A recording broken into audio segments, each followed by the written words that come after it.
Hey, good afternoon. Having some camera problems here, so I'm just going to do my best to get through this. It looks like I think I'm filming. Yes, I am.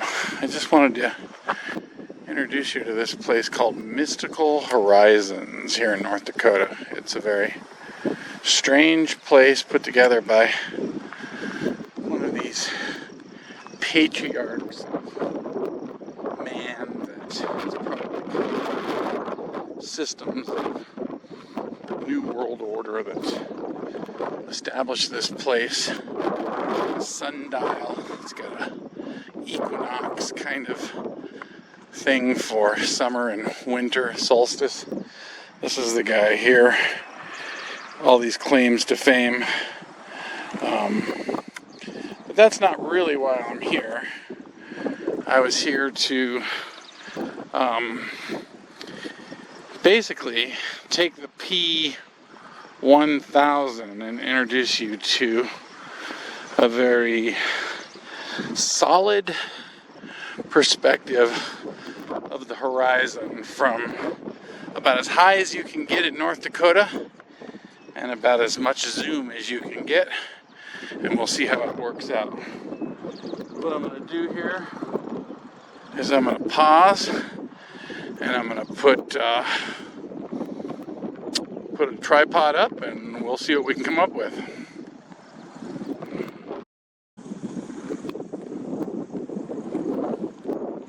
Alright, good day. Some wind, so I'm going to speak loudly. Hopefully the camera will catch me.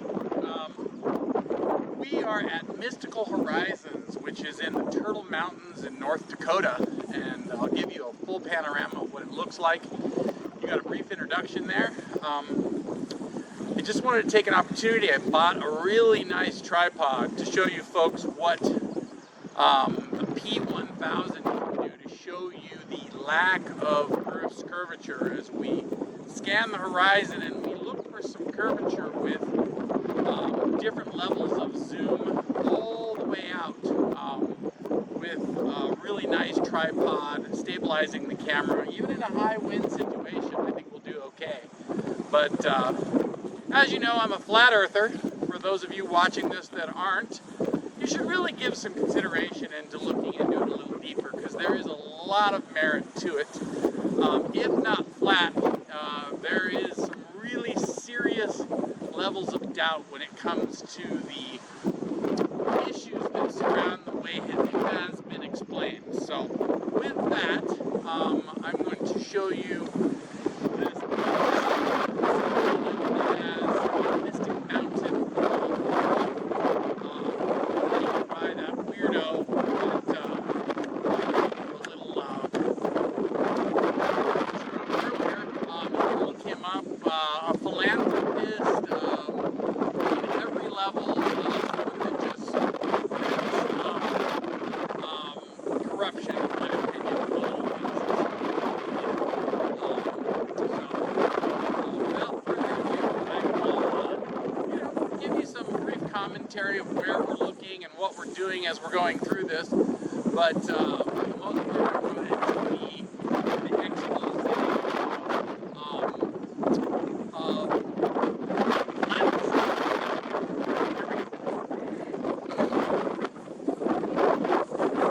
all right, so I'm going to move very slowly here. What we're dealing with here is a no zoom situation.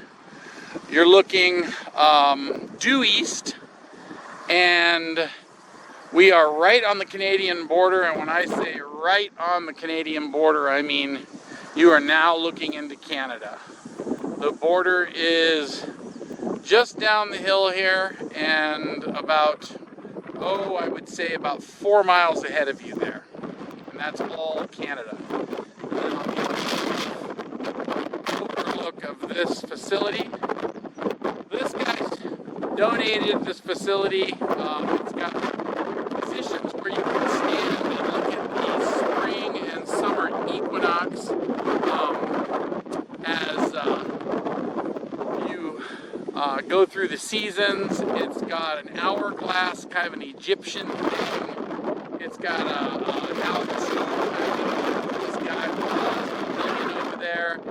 And then of all things, it's got a tube that you can look through that you can always see the North Star, which is one of the biggest reasons why flat earthers would argue that the heliocentric model of a spinning Earth is total nonsense, because how could, when you're spinning at basically 6 million miles an hour, when you add up the Earth spinning around the sun spinning through the universe basically chasing with the sun, and all of those planetary apparatuses spinning, would you see the North Star continuously for thousands of years? That's the concept. That is more rational than anything. What you're looking at here is a due south perspective looking out over the plains of North Dakota. And we will just slowly complete this circular mode. Unfortunately, we've got a woman here that's doing her due diligence and doing all of the landscaping, so you're going to hear that in the background. Okay, well, there is a 360, and then we're now going to take you to about half the zoom capability of this camera. Unfortunately,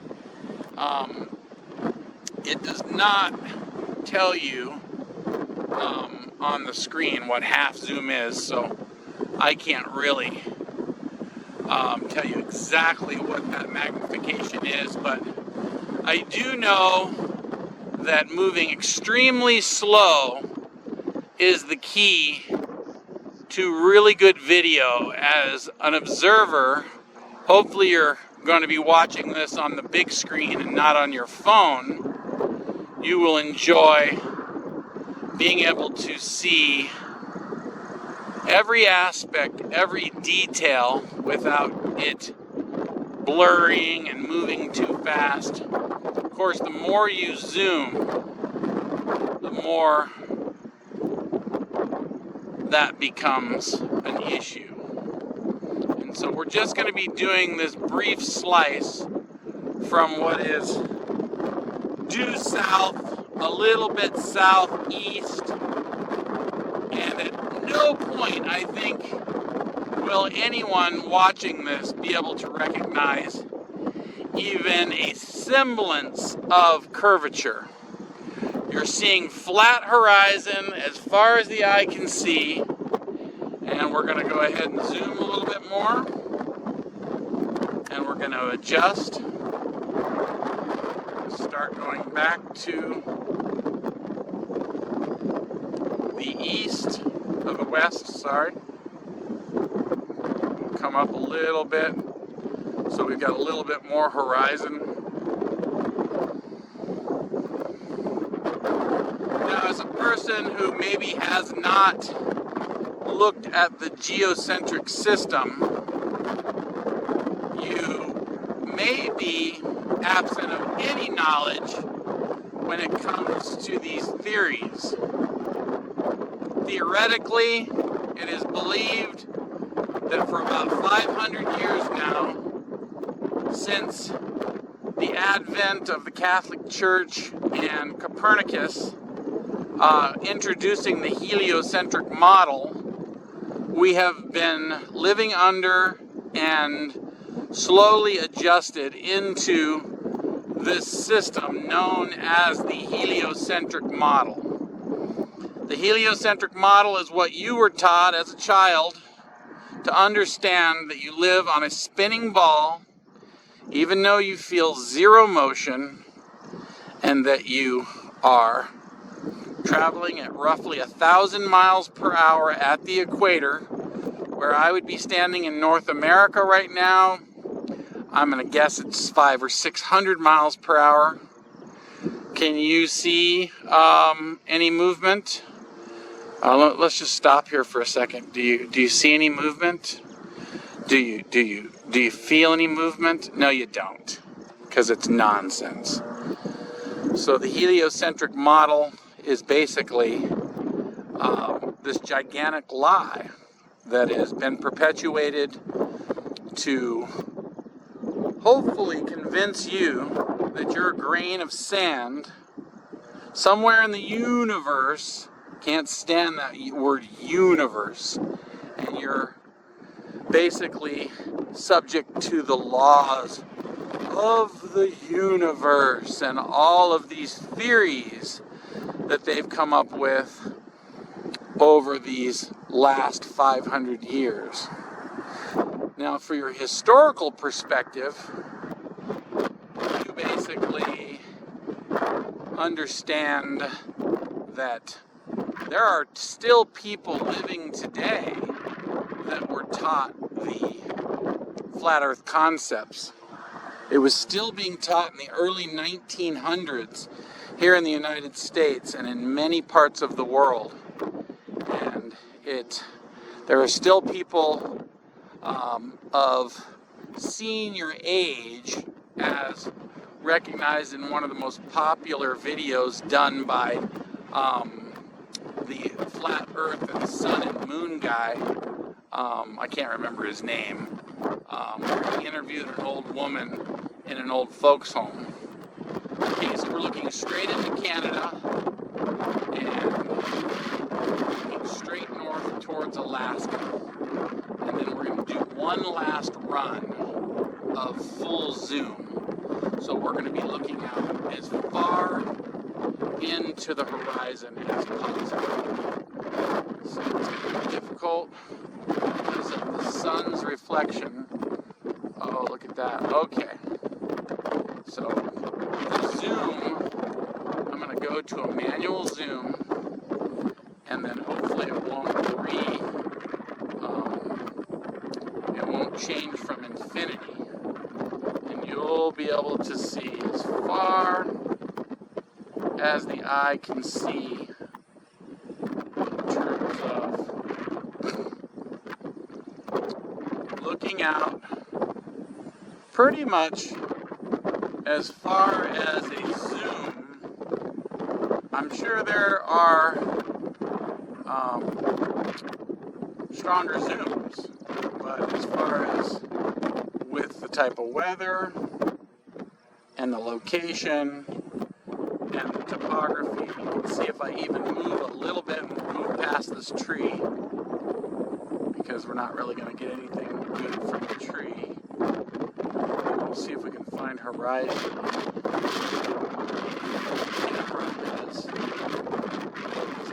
These trees, and it shouldn't be, because it's manual, not auto.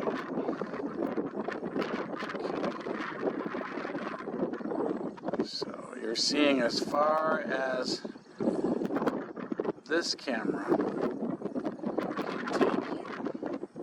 You're still just seeing flatness as far as the eye can see. As we finish up this run, we'll basically discuss a little bit more about the geocentric model. So the geocentric model is the belief that the center of this flat realm that we live in is your North Pole circle. And if you've ever been up there, which I lived up there for about a year, okay, so we're having focusing problems. I guess you have to know a little bit more about how to stop this camera from in autofocus. I'm trying to keep you on the edge of the horizon, which is as far as you can see. It continues to be flat beyond that. You just can't see it. And I would say right now, and I'll go back and look for some lenses and give you some ideas. We got more trees coming up. We'll get past those. We're still on the horizon. More trees. I'm going to whip past these trees, folks. So we're going to bypass that section. Okay, there we go. 'em. Yeah, more trees. And you can see, Yeah, they're just growing up just a little bit above the hillside here. And I'm doing my best. That's all I can tell you is that, there we go. As you look for that horizon, the camera wants to focus. And I don't know why that is. I think that we are at infinity as it stands. And there we go. And I'm going to go back to autofocus and see if that's any better. And you can see the horizon is still... Alright, look at that. It's absolutely actually impossible to find the horizon, folks, because there is no horizon per se. It's a natural element of the eye to think that there's a horizon, but it will rise to your eye level no matter where you look. And we're going to continue to just try to capture the extent of that horizon, so you can see that it'll focus in on stuff. Look at that, how far that is away. I would say that's roughly 30 miles. Let's look at the horizon above that, and it just goes on and on. Okay, so yeah, this was going to be my highest and most extreme potential with this camera so far. As you know, I live in an extremely flat state, and it's very difficult to get any height. And as we continue here, I'm just going to take it extremely slow so this video is as clear as can be. I'm looking at a relatively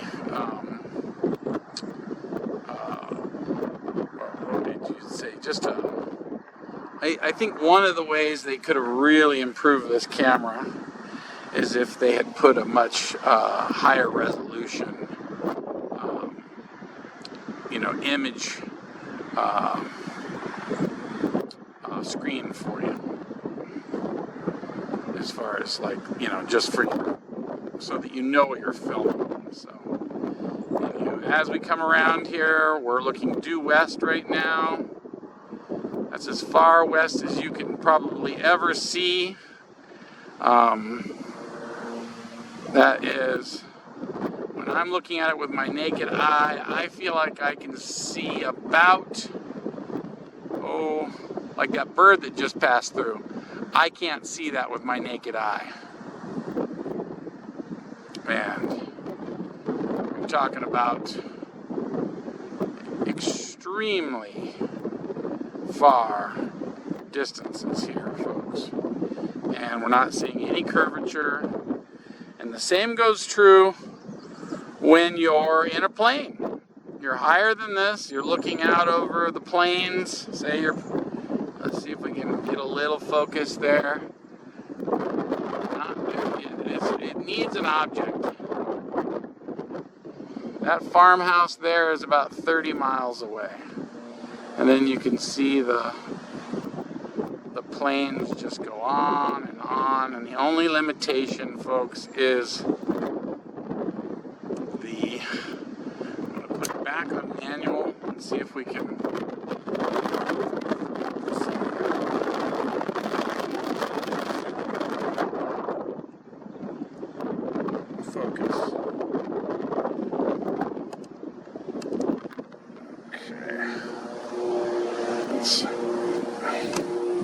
A little bit better. Alright. Well, that's about the best I can do for you, folks. I think, whoa, I'm getting bit by ants. That's not good. That thing had a nice bite to it.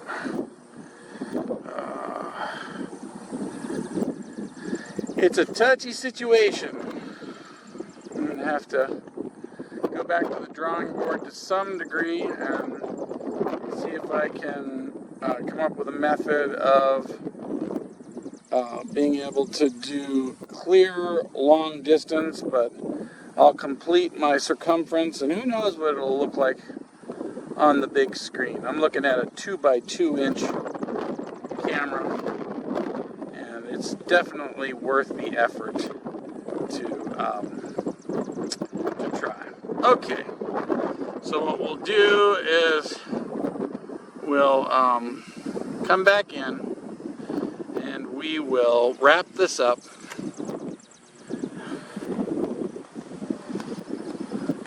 Well, thank you very much for coming, and I appreciate you enjoying my experiment.